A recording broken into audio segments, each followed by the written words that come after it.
शाबानुल मुअज़्ज़म में आका अलैहिस्सलाम पर कसरत से दुरूद व सलाम पढ़ना चाहिए, इसलिए कि इमाम कुस्तलानी अलैहि रहमा इरशाद फरमाते हैं कि अल्लाह तबारक व तआला ने जिस आयत करीमा में मोमिनीन को हुक्म दिया कि आका अलैहिस्सलाम पर कसरत से दुरूद व सलाम पढ़ें, इन्नल्लाह व मलाइकतहु युसल्लूना अलन नबी,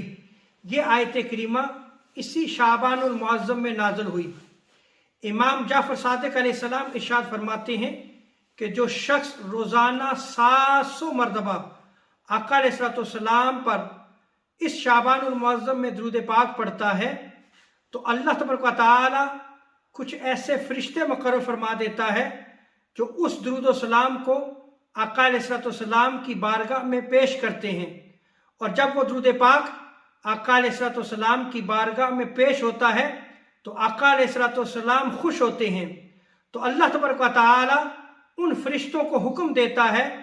कि क़यामत तक तुम इस शख्स के लिए दुआए मग़फ़िरत करते रहो। अल्लाह तबारक व तआला हमें इस माह मुक़द्दस में कसरत से दुरूद व सलाम पढ़ने की तौफ़ीक़ अता फ़रमाए। वमा अलैना इल्लल बलागुल मुबीन।